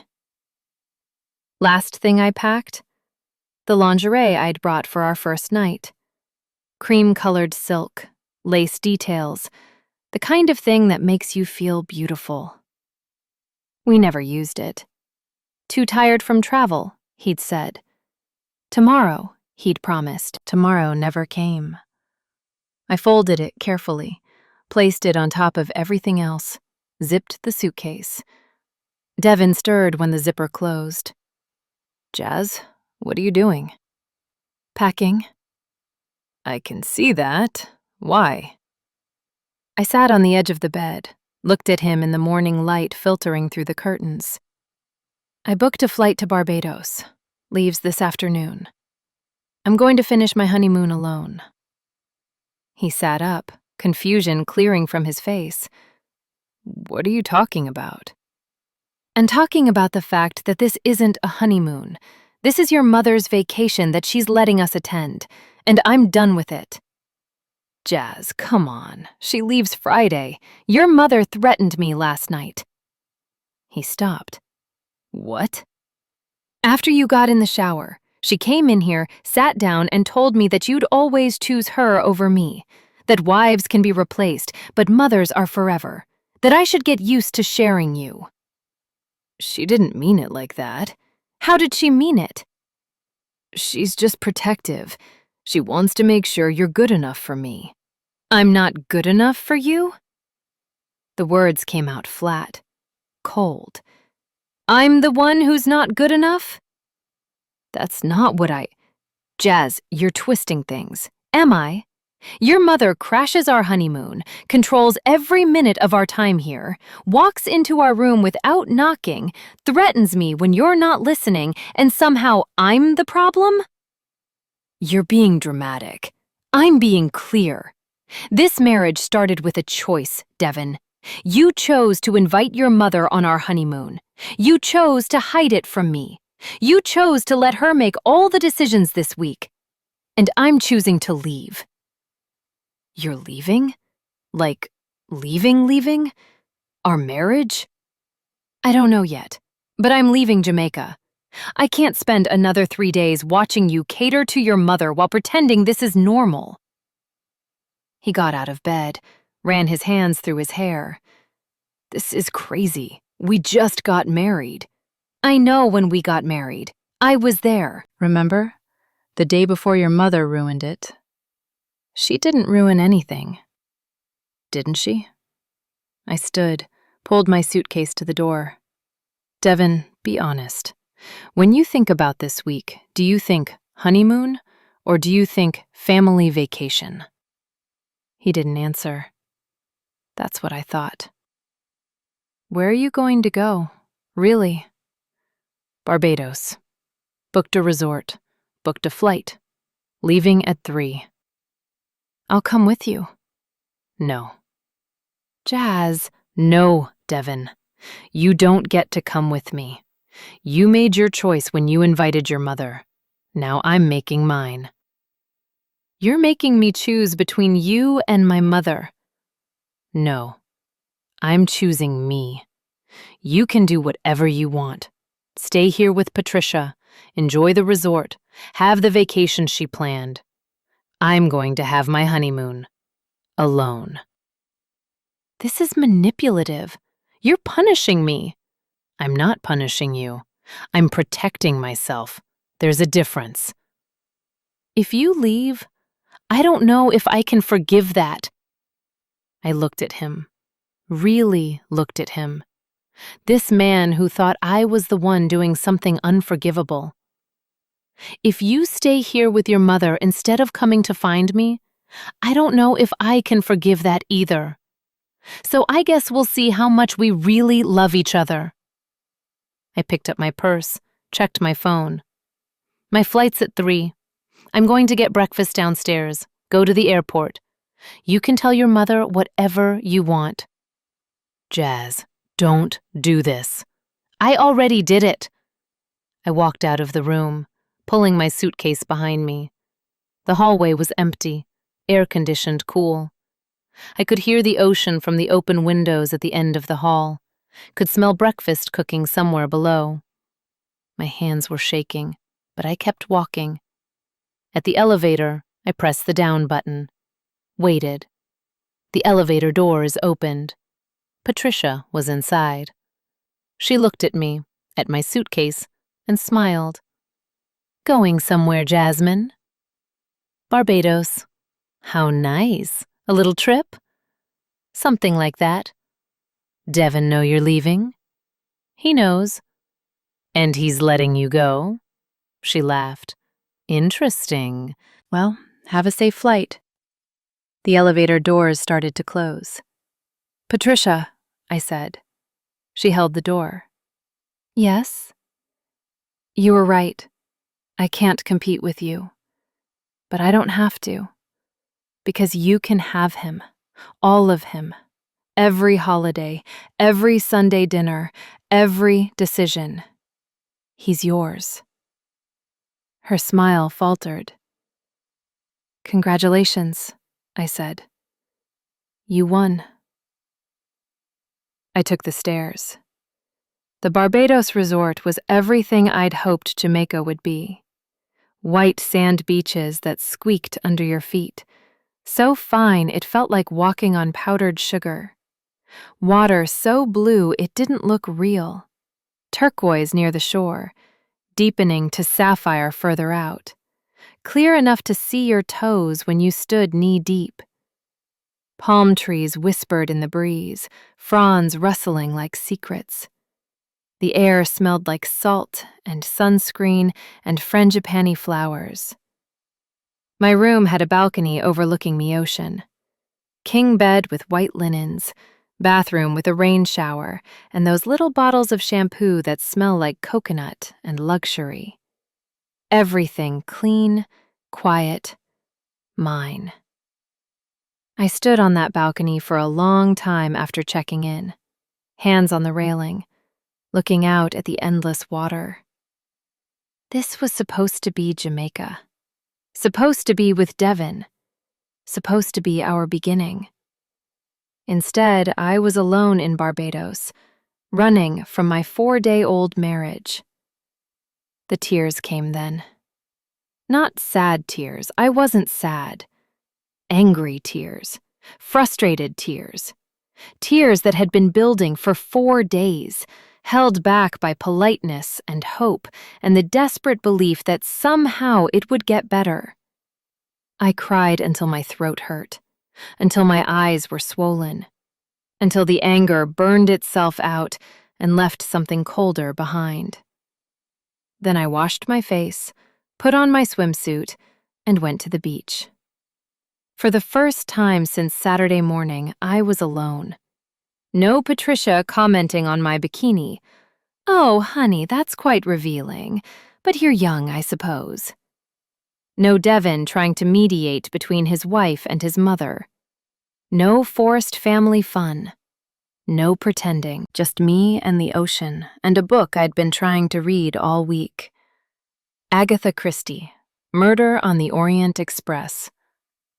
I'd brought it because Devin said he'd never read it. Thought we could read it together on the honeymoon, discuss it over dinner like our own little book club. He was still in Jamaica. I was reading it alone. Made it through 20 pages before my phone rang. Devin. I looked at the screen. His contact photo, the two of us at Navy Pier the night he proposed. Both of us smiling, the city lights behind us, looking like people who had a future. I declined the call. He called again. Declined. A text came through. "Please answer. We need to talk." I powered off the phone completely, put it in the room safe with my passport and credit cards, went back to the beach, read for 2 hours, the words washing over me like the waves. Poirot solving his murder, finding the truth underneath all the lies. I'd forgotten how satisfying it was to watch someone see clearly, think logically, untangle complexity. Ordered lunch from the beach bar, jerk chicken sandwich, plantain chips, a red stripe beer that was ice cold and perfect. Sat at a table with an umbrella, watching other tourists, feeling invisible in the best way. A couple walked past. Honeymooners, obviously. holding hands, giggling at some private joke. She had a new ring on her finger, still shiny. He looked at her like she'd invented sunlight. I didn't feel jealous, just sad. Sad for what I'd lost. Sad for what I'd never really had. Swam in water that felt like bath water, warm and gentle. Floated on my back, looking up at the sky. Clouds like cotton. Sun bright enough to see through closed eyelids. Sound muffled underwater. The world reduced to water and light and my own breathing. This was what I'd wanted. Peace, space, time to exist without performing. When I got out, my skin smelled like salt and felt tight from the sun. I went back to the room, showered under water hot enough to turn my skin pink, washed my hair with the coconut shampoo, stood there until the hot water ran out, wrapped myself in the resort robe, thick white terry cloth that felt like a hug, sat on the balcony with wet hair dripping down my back. The sun was starting to set now, sky turning orange and pink, the clouds catching fire. I'd missed the sunset every night in Jamaica, busy with Patricia-planned dinners or Patricia-chosen activities. This one I watched all the way down, watched the sun touch the horizon, watched it sink, watched the sky go from orange to purple to that deep blue that comes right before night. A bird called from somewhere in the palm trees. The ocean kept its rhythm. I breathed. That night, I ate dinner alone at the resort restaurant. Got dressed up. The sundress I'd brought for romantic dinners, white with yellow flowers. Did my hair, put on lipstick, wore the earrings Mom gave me for graduation. Hostess seated me at a table for two. "Will someone be joining you?" she asked. "No," I said. "Just me." "Celebrating?" Her name tag said Sasha. "Something like that." Sasha smiled like she understood. "Enjoy your evening, love." I ordered grilled mahi-mahi with coconut rice and steamed vegetables, drank a rum punch that tasted like pineapple and sunshine, watched the waves through the restaurant windows, watched other diners, watched a couple feeding each other bites of dessert. The waiter, Michael from Bridgetown, asked if I was sure I didn't want to wait for someone. "I'm sure," I said. "First time in Barbados?" "First time alone anywhere, actually." "How's it feel?" I thought about it. Quiet. Good quiet or bad quiet? Still figuring that out. He brought me complimentary dessert, rum cake with vanilla ice cream melting into the warm cake. "For figuring things out," he said with a wink. Back in my room, I turned the phone on, braced for the flood. 23 missed calls from Devin, 15 texts, 3 from Patricia. Didn't read any of them. Couldn't, not yet. Called my mother instead. "Jasmine? Baby, how's the honeymoon?" Just hearing her voice made my throat tight. I told her everything. Sitting on the bathroom floor with the door closed, even though I was alone, like I needed the extra barrier. Told her about the surprise, about Patricia's arrival, about the 4 days of control and manipulation, about the threat, about my decision to leave. Mom listened without interrupting. I could hear her breathing, could picture her in the kitchen at home, probably making tea, the way she always did when one of her children called upset. When I finished, silence stretched. Finally, "You did the right thing." Did I? I left my husband 2 days into our marriage. You left a situation that was disrespecting you. That's different. What if I'm overreacting? What if I'm being dramatic? Jasmine Marie Taylor, you are the least dramatic person I know. You're the peacemaker, the one who smooths things over, the one who gives second chances. So if you walked away from your honeymoon, I know it was bad. Dad's going to be disappointed in me. Your father is going to be proud of you for knowing your worth, and maybe a little mad at Devin for being such a fool. I love him, Mom. I know you do, baby. But love isn't enough if it doesn't come with respect. We talked for another hour. About marriage, hers and Dad's, 32 years of choosing each other. About mothers-in-law, even good ones could be challenging. About choosing yourself even when it's hard. About knowing when to fight and when to walk away. What you do now is this, Mom said. You enjoy Barbados. You think. You figure out what you want. And then you tell Devin exactly what your boundaries are. If he can't respect them, then you have a bigger decision to make. And if he can't respect them, then you come home to us, and we'll help you figure out the next step. I'm scared. I know, but you're also strong. Stronger than you think. You're my daughter. I know what you're made of. After we hung up, I felt steadier.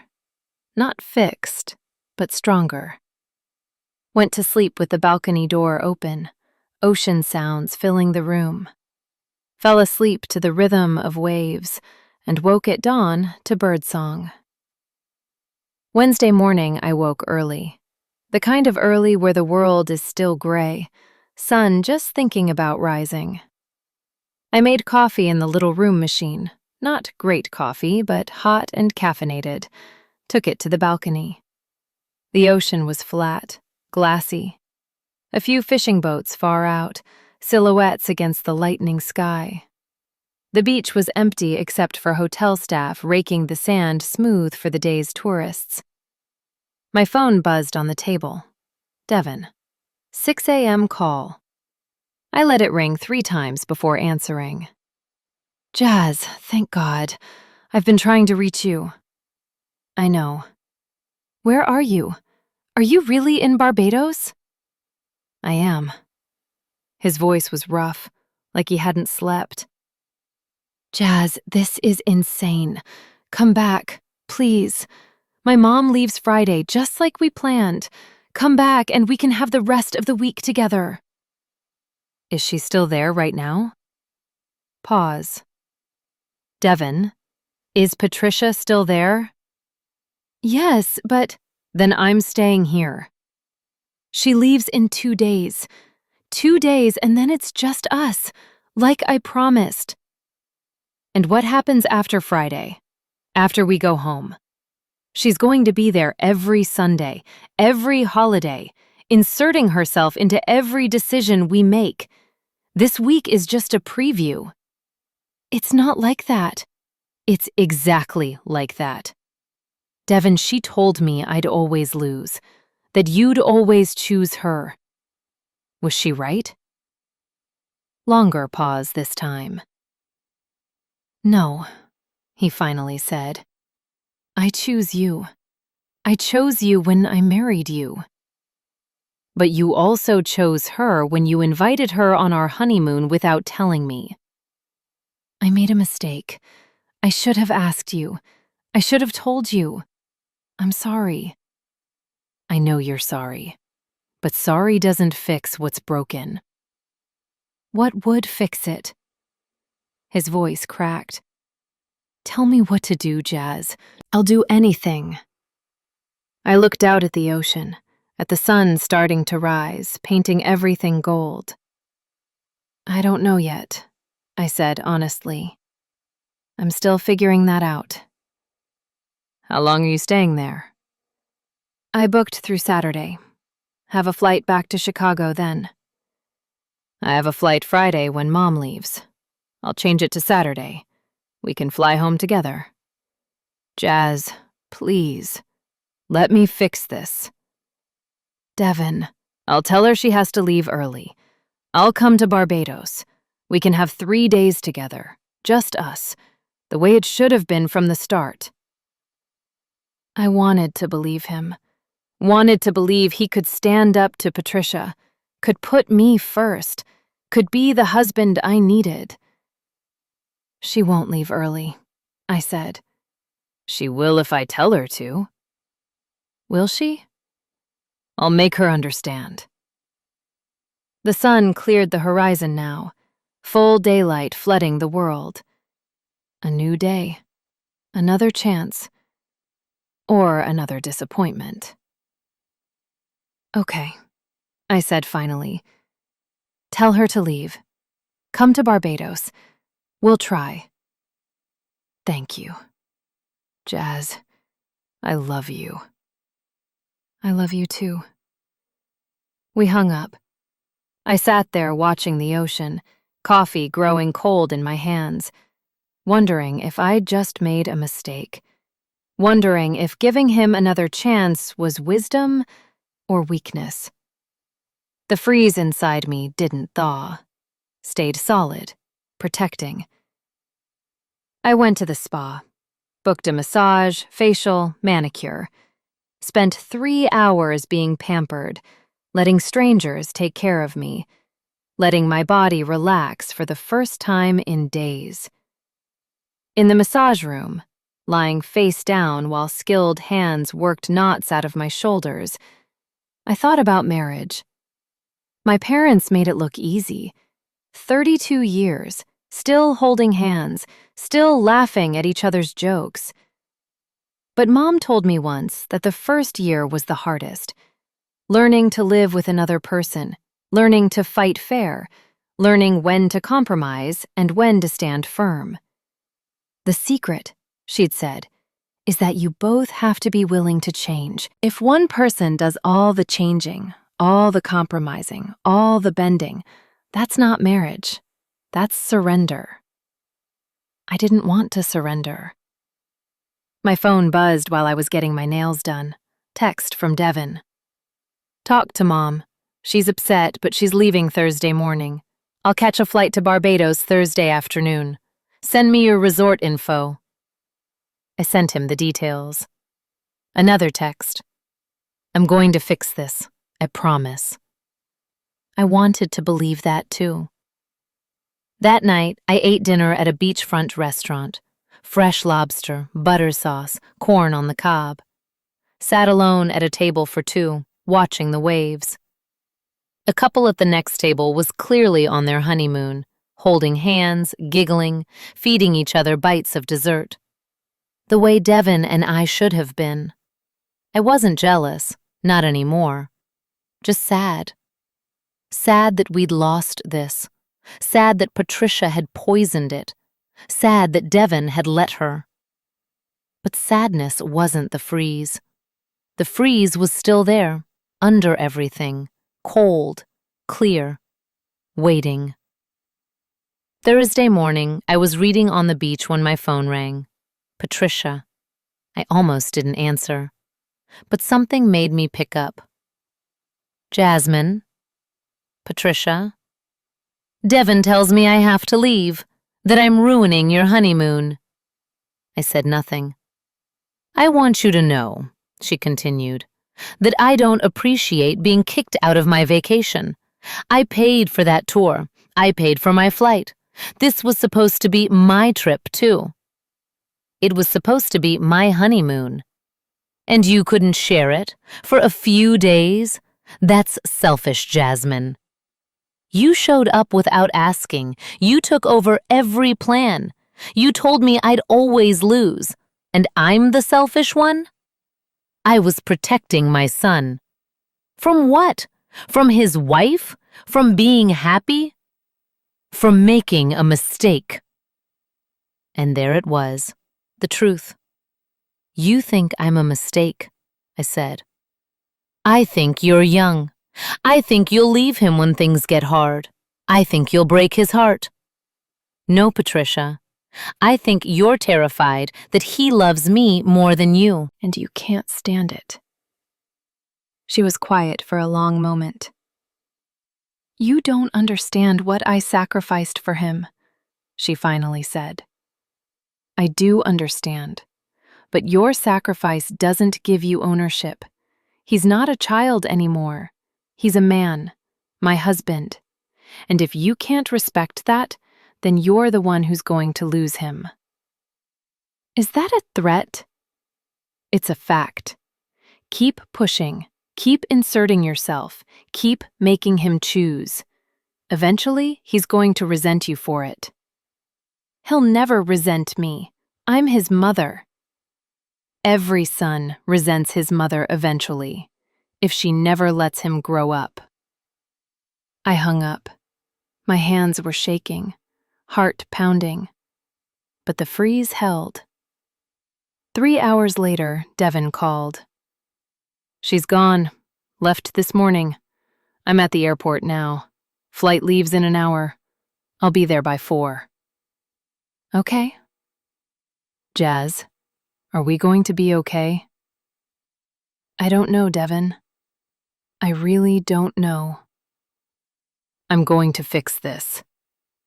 You keep saying that, but I don't think you can fix it alone. This isn't just about you apologizing. This is about changing, about setting boundaries with your mother, about choosing your marriage. I am choosing our marriage. That's why I'm coming to Barbados. You're coming because I forced you to, not because you wanted to. That's not true. Isn't it? If I hadn't left, we'd still be in Jamaica, with your mother, pretending everything was fine. He didn't answer. See you at 4, I said. Devin arrived at 4:30 p.m. I was on the beach when I saw him coming across the sand, carry-on bag over his shoulder, looking tired and rumpled and sorry. He sat in the chair next to mine. Hi, he said. Hi. This place is beautiful. It is. I'm sorry, he said, for all of it, for not telling you about my mom, for letting her take over, for making you feel like you had to leave. I know you are. Can you forgive me? I looked at him. This man I'd promised to love forever 5 days ago. I don't know, I said honestly. I'm still figuring out if I can trust you. What do I have to do to earn it back? I don't know that either. We sat in silence, watching the waves. My mom called me, Devin said, after she got home. She was crying. I'm sure she was. She said you told her she was going to lose me if she didn't stop. I did say that. Were you right? I turned to look at him. What do you think? I think... He rubbed his face.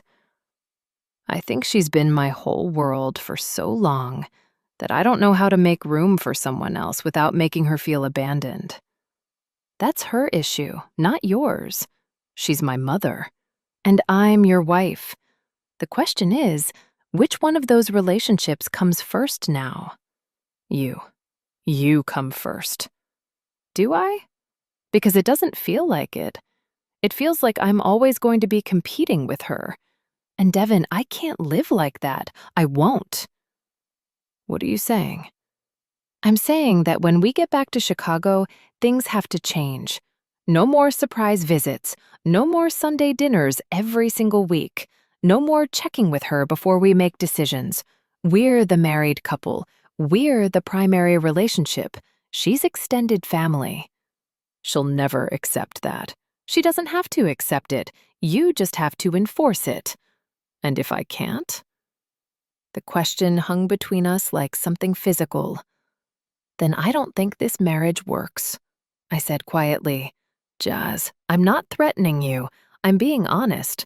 I can't be in a marriage where your mother has veto power over our lives, where she can show up on our honeymoon and I'm expected to smile and pretend it's fine, where she can tell me I'm replaceable and you don't defend me. I didn't know she said that. I told you, You didn't believe me. I believe you now. That's not enough. You have to believe me before she proves me right. You have to choose to trust your wife, even when your mother is giving you a different story."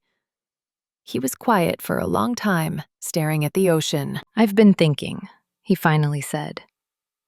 "In the airport, on the flight, walking here, and I realized something." "What?" "I've never been without her. My dad left. It was just me and her. Every decision, every milestone, every moment, she was there. She is the baseline of my entire life." "I know. And that's not healthy, is it?" "No, Devin, it's not."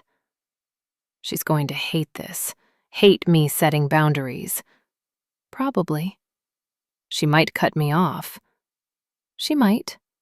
Or she might respect you more for finally becoming your own man." "What if I can't do it? What if I keep choosing her?" This was the question, the real one. I took a deep breath. "Then I leave. For real. Not just to Barbados. I leave the marriage." "We just got married." "I know. But I'm not spending the next 40 years fighting your mother for my husband. I'd rather be alone." "You mean that?" "I do." He looked at me, and I saw something change in his face. Fear, maybe, or realization. "I don't want to lose you," he said. "Then don't make me leave." "When we get home, I'm going to call my mom. I'm going to tell her we need space, that she can't just show up anymore, that we need to build our marriage without her in the middle of it." "And when she cries? When she says you're abandoning her?" "I hold firm, because you're right. You're my wife. You're my future. She's my past." I wanted to believe him, wanted to trust that this time would be different. But the freeze was still there, still waiting, still protecting me. "We'll see," I said. "Jazz, I love you." "I know. I love you too. But love isn't enough. I need respect. I need partnership. I need a husband who chooses me, not sometimes, not when I force him to. Always." "I can do that." "Can you?" "I can try." We sat on that beach until the sun started to set. Didn't talk much, just sat together, watching the sky turn orange and pink and purple. Finally, Devin stood, offered me his hand. "Can we try again?" he asked. "These next 3 days. Can we pretend this is the honeymoon we should have had?" I looked at his hand, thought about taking it, thought about giving him another chance. "Yes," I said. "We can try." But as I let him pull me to my feet, I knew something had broken, something that might never fully heal. The freeze had protected me, but it had also changed me. The question was, could I thaw again? Could I trust him again? I didn't know. 6 months later, I was in Bali, alone. Not because I was divorced, the papers weren't signed yet. Not because I'd given up, I was still deciding. Because I needed space, distance, clarity. Devin and I had made it back from Barbados, had 3 decent days together, swimming, talking, trying. Flew home to Chicago holding hands, telling each other it would be okay. It wasn't okay. He did call his mother that first week back, did tell her we needed space, boundaries, time to build our marriage without her interference. She cried, sobbed, actually, told him he was abandoning her after everything she'd sacrificed, accused me of controlling him, turning him against his own mother, said she didn't recognize the man he'd become. He held firm for 12 days. Then Patricia called, saying she felt chest pains, thought she might be having a heart attack. Could Devin please come drive her to the hospital? He went. Of course he went. Turned out to be anxiety. Stress. Probably from being cut off from my only child, she told the ER doctor, loud enough for Devin to hear. After that, it was just this one Sunday dinner. Just help move furniture. Just drive her to a doctor's appointment. Just. Each time I felt the freeze expand. Each time I said less, pulled back more. We went to couples therapy. Dr. Candace Matthews, a Black woman in her 60s who'd been doing marriage counseling for 30 years. She had an office in Bronzeville, walls covered in degrees and African art. "Tell me what brought you here," she said that first session. Devin told the sanitized version. His mother came on our honeymoon. I got upset. We're trying to work through it. Dr. Matthews looked at me. "Jasmine?" I told the real version, the manipulation, the threat, the choice he kept making. Dr. Matthews was quiet for a moment, then looked at Devin. "Do you understand what enmeshment is?" she asked. "Not really." "It's when the boundaries between you and your parent are so blurred that you can't tell where they end and you begin. Your mother's emotions become your responsibility. Her needs become your priority, even over your spouse. I don't, Devin." Her voice was gentle but firm. "You invited your mother on your honeymoon without telling your wife. You've let her interfere in your marriage for 6 months. You cancel plans with Jasmine when your mother calls. This is textbook enmeshment. She raised me alone. She sacrificed everything. And that sacrifice does not give her ownership of your adult life. You can honor her and love her while still maintaining healthy boundaries." Devin agreed, said all the right things in therapy, nodded when Dr. Matthews talked about boundaries, about putting his marriage first, about learning to say no. Then went to his mother's house the next day because she was lonely. By month 4, I moved into the guest room. By month 5, I was looking at flights to Bali. Up here I sat now, on a balcony at a villa in Ubud, surrounded by rice terraces that glowed green in the morning sun. Balinese offerings on the doorstep, tiny woven baskets with flowers and incense, gifts for the spirits. The air smelled like frangipani and morning and possibility. My coffee was going cold in my hands. Local coffee, strong and sweet, nothing like the chain coffee in Chicago. My phone rang. Devin. I looked at the screen. His contact photo hadn't changed. Still that picture from Navy Pier, both of us smiling, believing in a future that was crumbling now. Answered on the 3rd ring. "Hi. Jazz, hey. How's Bali?" Beautiful." I looked out at the rice terraces, watched a farmer in a conical hat walking between the paddies. "Peaceful." "That's good. I'm glad you're getting some rest." Silence stretched between us, 8,000 miles making it heavier. "I've been thinking," Devin said. About? About us. About my mom. About everything Dr. Matthews said. And you were right. About all of it.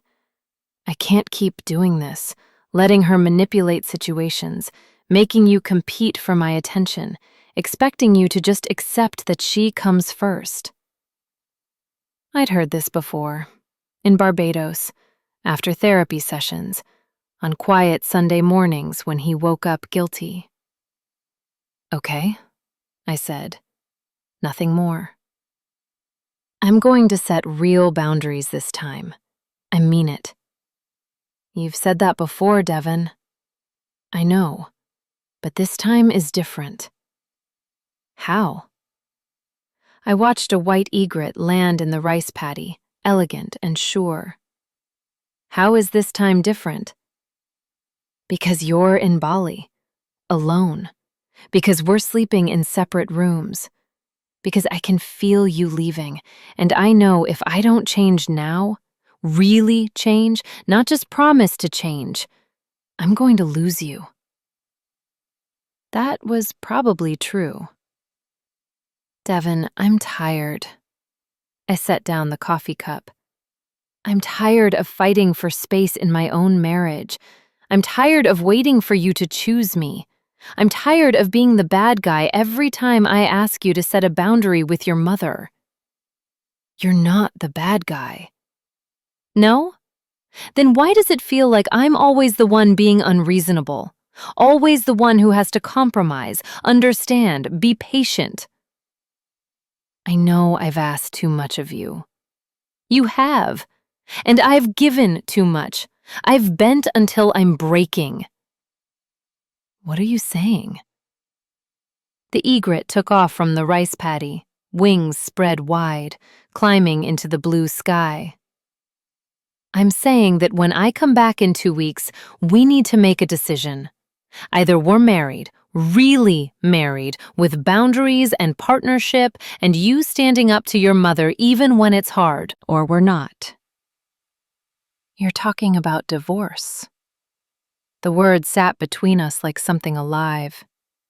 I'm talking about honesty, about facing what this is instead of pretending it's going to magically get better.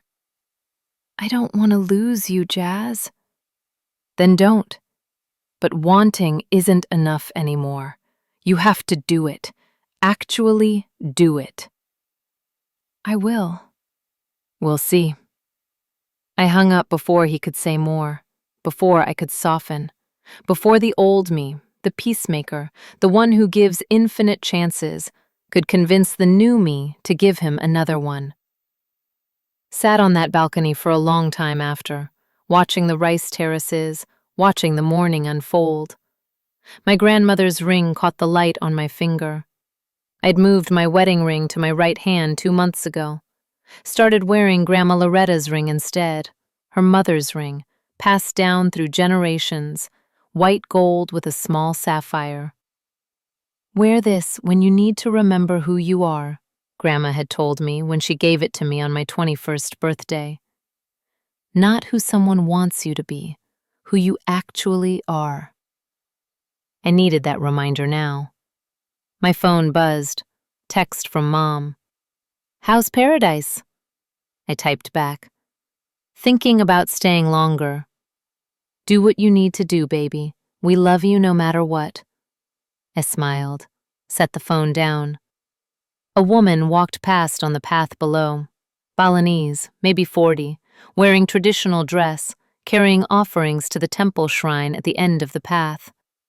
She moved with such grace, such certainty, like she knew exactly where she belonged. I wanted that. Wanted to move through the world sure-footed. Wanted to know my place. Wanted to stop second-guessing every boundary I tried to set.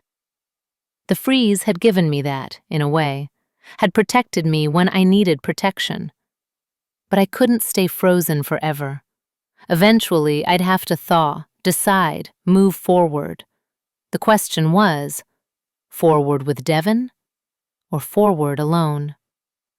I didn't know yet, but sitting there in Bali, watching the sun climb higher over the rice terraces, listening to the morning sounds of a country that wasn't mine, I felt something shift. Not the freeze melting, something else. Something like acceptance. Acceptance that maybe some marriages don't survive the first year, that maybe love isn't always enough, that maybe the bravest thing isn't staying, it's knowing when to leave. Some honeymoons teach you who you married. Mine taught me who I was. And I was done apologizing for taking up space, done shrinking to make others comfortable, done pretending the freeze didn't happen. It did happen, and it changed me. The question now was simple. Would Devin change too? Or would I have to learn to build a life in the cold? That's my story, dear listeners. I'm still in Bali as I record this, still thinking, still deciding. Devin is back in Chicago. His mother is back in Chicago. And somewhere between here and there is the answer to what happens next. Thank you for listening, for being here, for understanding. If this story touched you, please leave a like, share it with someone who might need to hear it, and tell me in the comments. Have you ever had to choose between love and self-respect? How did you know what to do? Sometimes the hardest part isn't choosing. It's living with the choice after. Until next time, take care of yourselves, and remember, you deserve to be chosen. Not someday, not conditionally, always.